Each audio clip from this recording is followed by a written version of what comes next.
네, 안녕하세요. 드라이브 트루 29번째로 나눠봅니다. 오늘도 잠시 일정이 있어가 외부 일정이 있어서 교회에 있다가 지금 나와서 가는 길입니다.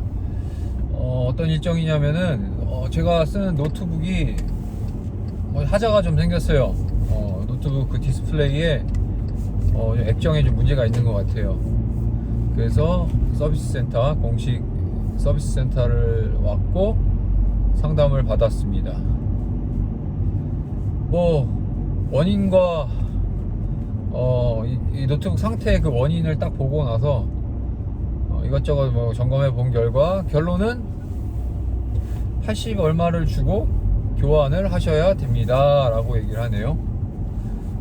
제가 갖고 있는 이 노트북 맥북을 중고로 멀쩡한 거 사도 중고로 80만원이 안 하는데 액정을 교체해야 된다고 수리비가 80만원에서 90만원 달라고 하네요. 그리고 또 같이 또 함께 쓰는 그 애플에서 나오는 매직 마우스를 쓰고 있는데 그 마우스도 좀 하자가 있는 것 같아서 간 김에 같이 들고 갔습니다. 일단 노트북을 따로 고칠 수 있는 상황이 아니니까 좀 좌절을 했죠. 또 막말로 80에서 90만원 주고 그 액정을 어떻게 갑니까? 하나 바꾸고 말지 노트북. 그래서 낙심함수 가운데 소극적으로 주머니에 있는 그 마우스를 딱 꺼내서 이것도 좀 봐주세요 라고 했는데 그것도 이렇게 쓱 보더니 결국에는 하나 새로 사셔야 됩니다, 고칠 수가 없습니다 라고 하더라고요. 두 개 다 힘든 시간 쪼개서 멀리까지 운전해서 AS 받으러 왔는데 노트북도 그렇고 마우스도 그렇고 어느 것 하나 해결되지 않고 결국에는 새 걸로 사는 것만이 답이다 라는 얘기를 들었습니다. 좀 순간적으로 좀 이게 뭐한 짓인가, 내가 왜 굳이 여기까지 왔나, 이렇게 시간 낭비하고 에너지 낭비하고 왔을까. AS 센터면 그래도 적어도 문제가 해결될 수 있는 그래도 최상의 상황들을 만들어 놓고 AS를 해주셔야 되는 건 아닌가 라는 생각이 들었어요. 딱히 제가 노트북이나 이 마우스를 어디다 집어 던진 것도 아니고 떨어뜨려 크게 파손된 것도 아닌데 이게 쓰다 보면서 생기는 자연스러운 현상이 이 현상들의 어떤 대안이 결국엔 다시 새 걸로 사셔야 됩니다 라는 소리를 듣는데, 이 소비자 입장에서는 이 서비스가 참 안 좋다라고 밖에 느낄 수밖에 없는 물론 저의 주관적인 생각이겠지만 그런 마음이 들었습니다.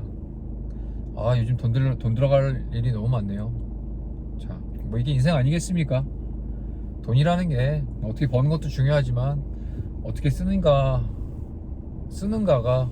잘 쓰는 게 더 중요한 것 같아요.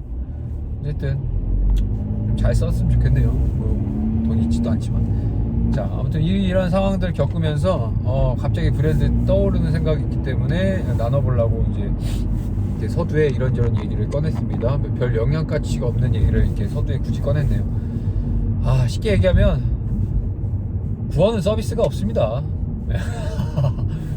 예, 그렇죠. 구원은 서비스가 되지 않아요. 애프터 서비스가 되지 않아요. 우리가 좀 크게 착각하는 경우가 있는데, 예수님을 믿고 교회에 나와서 신앙생활을 해요.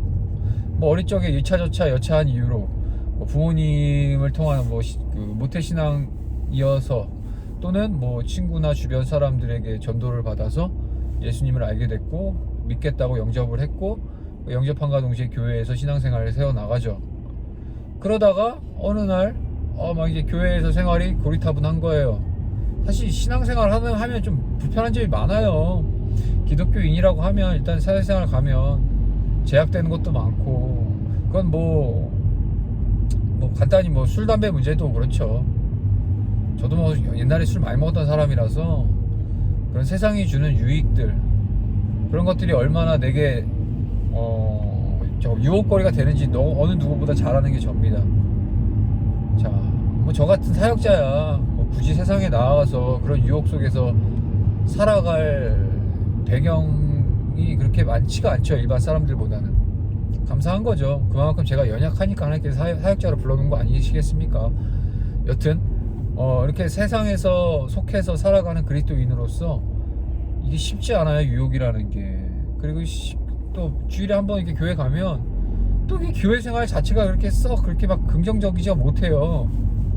물론 예배, 우리의 영광, 하나님의 영광을 위해서 지음받은 존재로서 우리는 예배 가운데 하나님 앞에 드려지는 이게 삶의 예배를 통해서 하나님 앞에 우리 삶을 내어드리고, 그러니까 뭔가 받아가는 입장이라기보다는 이 주일은 하나님 앞에 온전히 드려져야 되는 시간이죠. 그러니까 이런 게 삶을 살다 보면은 되게 좀 루즈해질 때가 있고, 매주 똑같이 반복되는 어떤 이 신앙의 패턴 속에서 좀 지루해질 때가 있죠. 그리고 뭔가 이전처럼 뭔가 뜨거운 감격 가운데 신앙생활을 갖는 것이 아니라 무미건조하게 그냥 단순히 명목적으로 되게 기능적으로만 그렇게 신앙을 생활하다 보면 구원에 대한 확신도 점점 사라지게 되는 거죠. 그러면서 내가 이게 진짜 예수님 믿는 게 맞나? 내가 진짜 신앙인이 맞나? 진짜 그러다 더 나아가서는 이거 뭐 하나님 진짜 계신 거 맞나? 그럼 내가 이거 뭐 하고 있는 거지? 왜 시간 낭비하고 있지? 왜 이게 포기할 거 포기하고 그렇게 힘들게 이제까지 신앙생활 한답시고 세상과 구별되고 살아야 된답시고 이렇게 살아왔던 게 너무 미련한 짓이 아니었나 라고 하면서 끊임없이 막 의심이 막 드는 거예요.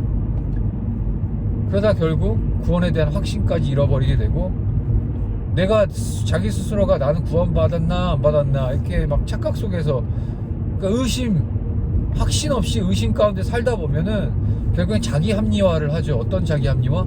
하나님 없다라고 자기 결정을 해버려요. 양심을 그냥 화인 맞아 버릴 수도 있는 경우가 된다는 거지, 이게 이 증상이 깊어지면. 근데 그 저변에는 어떤 마음이 깔려 있냐? 난 하나님이 나를 사랑하시는 자녀기 때문에 내가 이렇게 밖에서 내 멋대로 하거나 내가 조금은 방황을 해도 막 돌아온 탕자 얘기를 너무 자기 신한테 너무 잘 적용을 하는 것 같아요. 그래서 뭐 이렇게 살아도 언젠가는 주님이 다시 찾아주겠지, 나 내버려 두지 않겠지, 구원 다시 해주겠지 라고 하면서 마치 어떤 신앙과 이 구원에 대한 AS를 보장받는 듯한 무슨 막 오늘도 애플 가보니까 노트북 사용한 지 4년 되셨기 때문에 AS 기간 서비스 보증 기간이 지났습니다 라고 거절당했는데, 그것처럼 마치 AS 보증 기간이 있는 것처럼 그렇게 생활하고 나아가는 경우가 있어요. 예, 조심하셔야 됩니다. 신앙에는 AS가 없어요. 특히 구원은 AS 있을 수 없습니다. 주님께서 단번에 그 2000년 전 그 예루살렘의 그 십자가 골고다 언덕 위에 십자가 위에서 단번에 우리 주님이 주셨고, 그 가운데 단번에 주님이 당시 자신을 주심으로써 구원을 이루셨죠. 우리 또한 그 주님의 그 은혜에 힘입어, 십자가 그 대속의 은혜에 힘입어 우리가 구원을 받았죠. 구원을 받았다면 구원받은 자의 합당한 삶을 끊임없이 그 믿음의 진보를 이루어 나가야 된다는 거죠. 그저 마치 구원파처럼 한번 구원받았으니까 그냥 육신은 뭐 마음대로 살아야지라고 하면서 이렇게 무책임하게 살아가는 거는 참된 바른 신앙인으로서의 자세가 아니라는 사실입니다. 절대 구원에 AS 존재하지 않습니다. 착각하지 마세요, 여러분들. 날마다 경각심을 갖고 정신 바짝 차리고 완전한 구원을 이루어 나가야 되는 것이 바로 우리들의 의무이고 우리가 사는 길이라는 사실입니다. 자, 오늘도 곧 있으면 비가 올 것 같은데 날씨가 흐린데, 비록 날씨는 흐리지만 여러분들의 영혼의 문제는 날마다 화창하게 예수님과의 친밀함 속에서 구원을 위하여서 완전한 하나님 나라를 소유한 자로서 잘 일어나갈 수 있는 하루 될 수 있기를 간절히 소망합니다. 좋은 날 되세요.